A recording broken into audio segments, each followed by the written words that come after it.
Hi guys, welcome back to my channel. So it's been a little while since I last vlogged, a couple of months in fact. I've been a bit busy through and the run up to Christmas, and in January I just had no motivation to do anything. I hardly did any sewing or blogging or vlogging. I was really down to kind of bare minimal stuff, so finally gotten around to starting to do some more videos. So today is going to be a recap of what I made in December and January. This is stuff that I've made for myself, let me be clear on that. I made a lot of gifts over the run up to Christmas. So I made a few men's sweaters, a couple of women's sweaters. Basically my whole family got sweaters for Christmas. And I made some little felt slippers, which were really fun to do. And I finally finished my Wool and the Gang sweater. That is this love sweater, which I think I mentioned on here quite a few vlogs ago. But it's this sweater with this frill around the front. Anyway, it looked terrible on me, so I gifted that to my sister as well. If you want to have a look at any of those or read about them, a lot of that's on my blog and on my Instagram feed, so check it out if you want to have a look at those. But today I'll start by showing you a few of these things that I've made, starting with what I'm wearing now. So this shirt is the first thing I made in January, in fact. I went on a holiday the first week of January to Marrakesh for a week, and I wanted something that I could kind of throw over and layer up with an outfit, and that's why I've made this shirt. So this shirt is the Paper Theory Olya shirt. If you've never used Paper Theory patterns, I would really recommend them. Okay, they're really interesting patterns, and there's always something new in terms of their construction, which is always really fun. So this shirt is made with an Atelier Brunette viscose challis that I got from Sew Me Sunshine during one of Harriet's open days last month. It's a really lightweight blush pink with this little diamond pattern over it as well. It's a really lightweight fabric. It feels a bit fragile to me, I feel like I could rip it really easily, which kind of feels a bit scary, but also feels really light and airy, and it's just generally really comfortable. It does crease like crazy, but I'm just gonna go with it, and that's just gonna be its look, I've decided. So with this shirt, what makes it interesting here, and I did sew it wrong, so it is missing a pocket, but the front of this shirt, this bit here, and you can't see it that well on this fabric, but this is all one piece. The sleeve and the front yoke is all in one, and there's this kind of square seam around the back here where everything joins together. It's really effective if you use a stripe for this, because you can have your stripes going one way under here and then another stripe going another way, all across and down the sleeve there as well. There are supposed to be French seamed pockets on the inside inserted into the yoke on both sides, but I may have misread the instructions and put them in wrong, and I didn't have enough fabric to recut the bits that I'd already sewn, so I decided just to omit the pockets and just keep it flat like this, which actually in this fabric is probably a good thing. Where it's so lightweight, I should probably not be putting stuff in any pockets here because it's going to really drag. But yeah, so that is kind of the interesting thing with this shirt. I'll turn so you can see the back. Don't know if you can see much of it, the interesting part here, but you can see this kind of square seam around the shoulder here. So you've got full cuff plackets, cuffs, collar, buttons, whole button placket, all of that with this. Pretty standard shirts making techniques with a lot of that.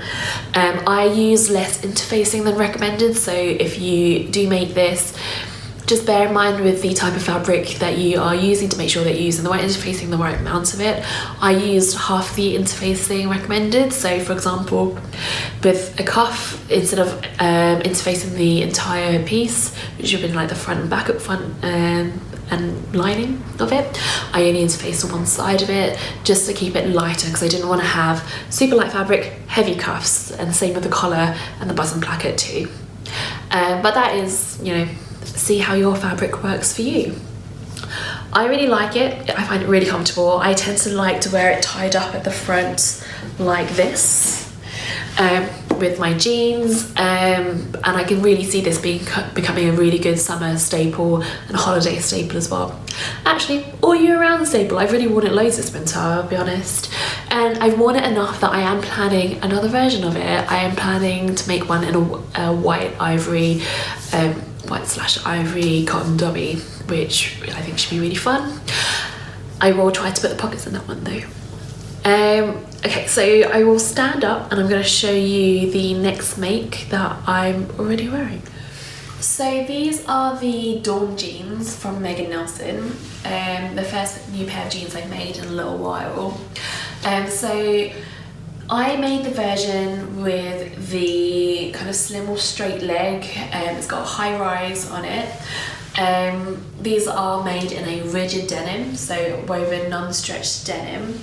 I am still toying with the fit of these because they are not quite right in this whole area here. In fact, when I first made them, I think I made them way too big, so I ended up cutting off the waistband, taking it in at the sides, and then recutting a waistband on the top as well, which is why I don't have any belt loops on here, because I cut those off and I couldn't be bothered to put them back on again. In general, I quite like the shape of these jeans. I like the leg shape, I like the straight leg. It's a very like mom jean type thing, which I really like.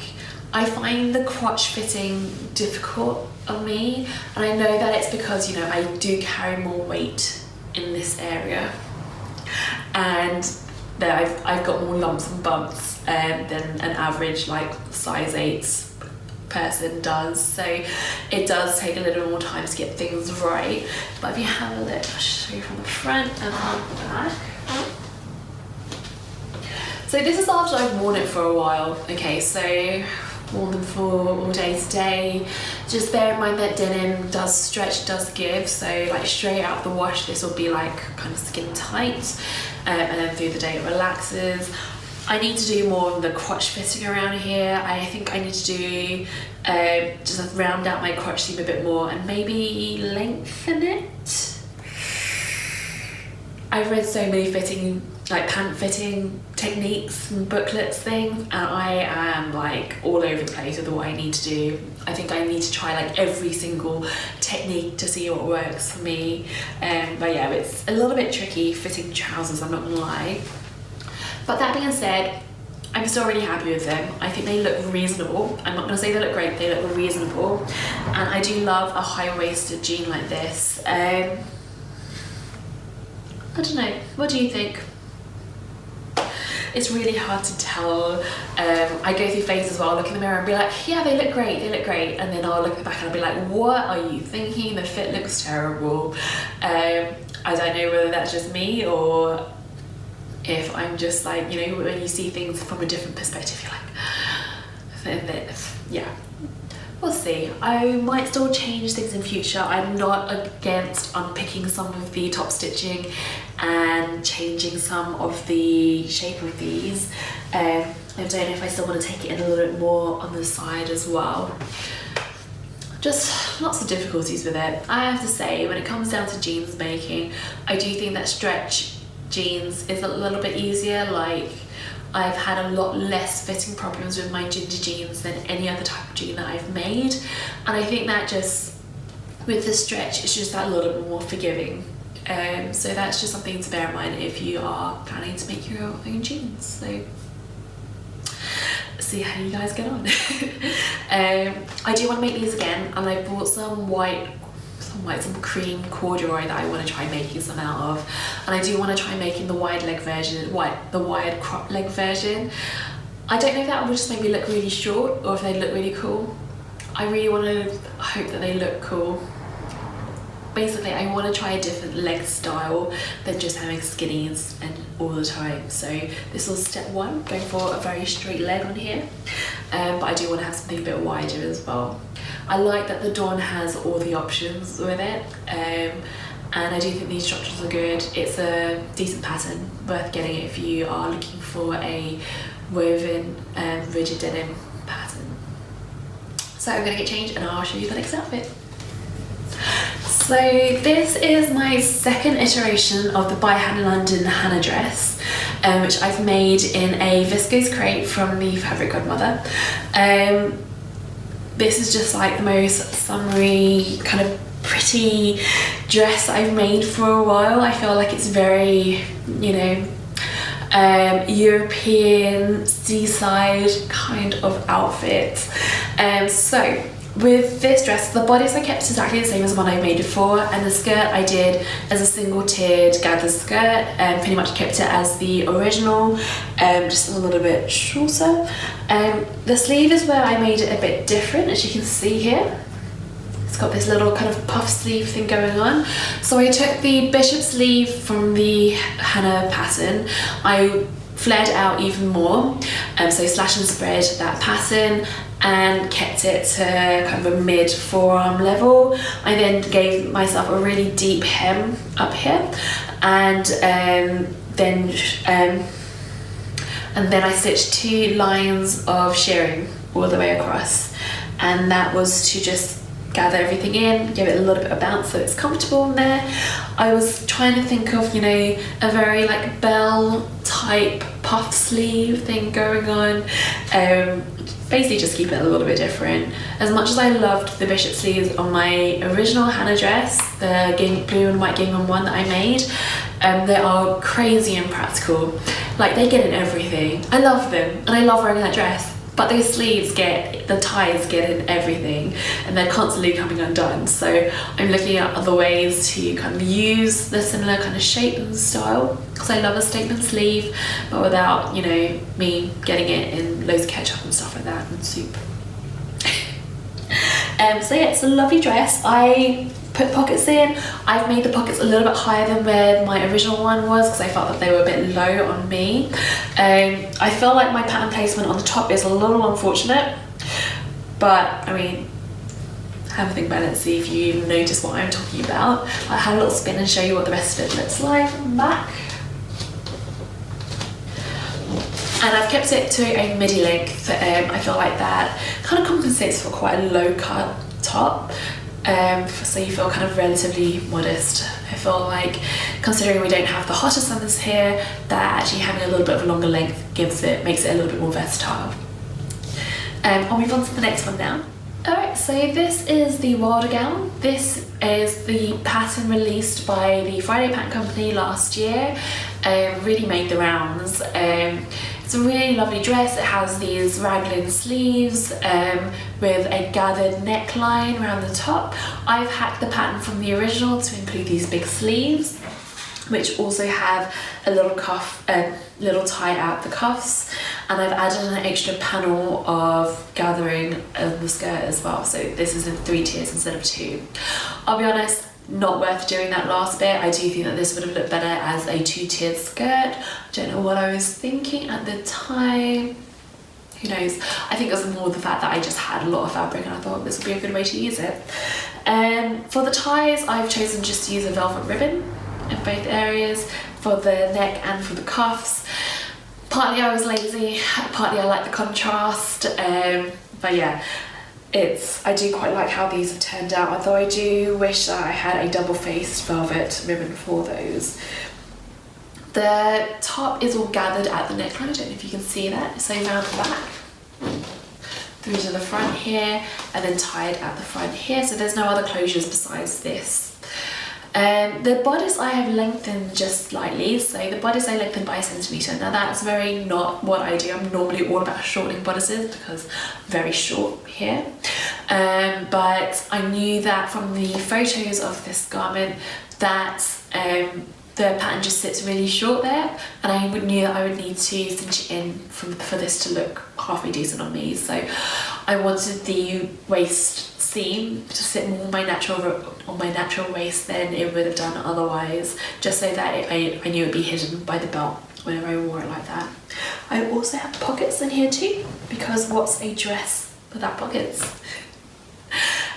The fabric is a polyester peachskin that I got from the Textile Centre a few months ago. I really love the print, this like graphic black and white animal print thing going on. It's part cheetah, part just Dalmatian, I don't know, this is a mythical animal that this has come from. Saying that, this is like static heaven. I feel like I will get electrocuted if I try and touch anything right now. But it does drape beautifully, and I do like how it feels apart from the static. I'll have a little spin so you can see around the back as well. So yeah, it's a little bit over the top, I mean with this big bishop sleeve and then tiers of skirts. I do feel like I need to start just paring down when I'm making just a touch to make it a little bit more wearable for day-to-day casual wear, because it's starting to be like I'm just going to that point where I'm adding one more thing, and before you know it, I'm going to just look like a complete crazy person. Maybe I should just embrace that, but for now I might just, you know, try to make a few more normal items. I'm going to move on to the next outfit for you now. So this dress I made at the beginning of December last year, and I made this as part of the blog tour for the Simplicity and Eve Appeal challenge. So that's the hack along challenge that was going on. So they have a Simplicity provided the pattern, and I got the fabric sent from Minerva Crafts. And the idea is that Simplicity's got these selection of hackable patterns, and if you use one of those, hacks it up, and you could win a prize basically, and a portion of all the proceeds from those pattern sales go towards the Eve Appeal, which is a cancer charity aimed towards gynecological cancers. I chose the Simplicity 8888 dress for my hack.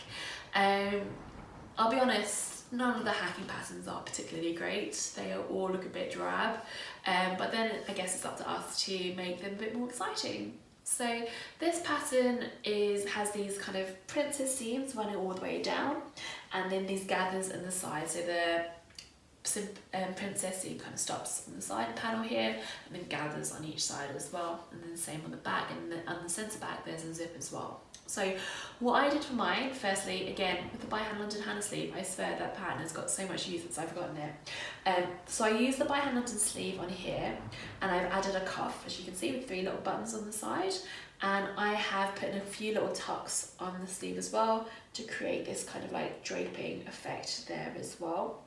I've also added a tie, which I put into the back seams between the centre back panels and the side back panels here. The idea was that if I wanted to, I could just tie it as a bow on the back and just have it kind of gathered towards the back, or I can have the ties long enough to wrap all the way around. And actually I like having it towards the front just to kind of break up the pattern a little bit. This fabric is really nice. It's a viscose challis with a great print. This, I believe, was used for a H&M collection quite a few years ago, also I'm told.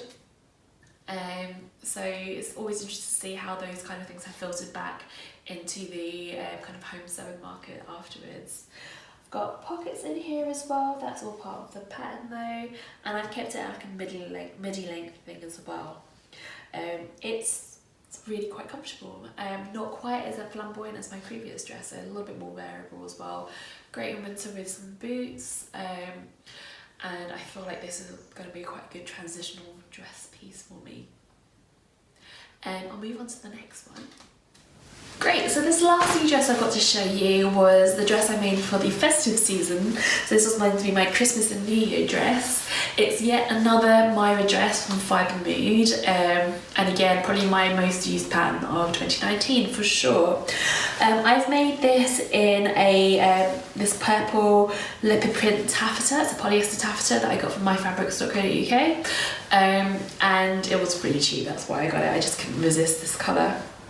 Again, it's got more body than previous Miras that I've made. The ones that I've made in the past, they've always been very, very drapey fabrics. They tend to fall very well, whereas this one I wanted it to just be like, you know, baby doll dress kind of. Essentially I kept the pattern the same, except that I have made the shoulders a little bit more narrow on this one. But otherwise, and I've added these little cuff panels on each one as well. Kind of gives it a little bit of a little girl feel to it, but I kind of like that. I think it's quite fun, it's quite flirty. I love this colour. I'm all about purple at the moment. And I think that this would be quite cute with just like a denim jacket in the summer. I think it would I hope that it would work quite well. I don't know how comfortable having this polyester one in the summer would be. That's one thing I really need to improve on, is making better fabric choices. I get so wrapped up in terms of colour and print that I don't always care so much about the actual substrate, and that is something that I really should get into better habits with in terms of what I'm purchasing. Anyway, that's what I have to show you. I have to give you a little spin. See, it's so much fun. It's so much fun. Yeah, I definitely recommend it. If you haven't tried this pattern yet already, it is worth it. It's definitely my favourite Fibre mood pattern so far. Just so easy to use, so quick to sew, and you always know they're going to turn out pretty well. So definitely a recommendation from me. So thanks for joining me and for watching this video. I hope you've enjoyed it. Hopefully I'll get back into the swing of making more of these videos over the next kind of few months. If there's anything that you want to see more of, and anything that you want me to make a video of, you know, leave a comment below and I'll see if I can make that for you. So anything that you're interested in, just let me know. Hopefully you'll see more of me soon, but until then, bye guys.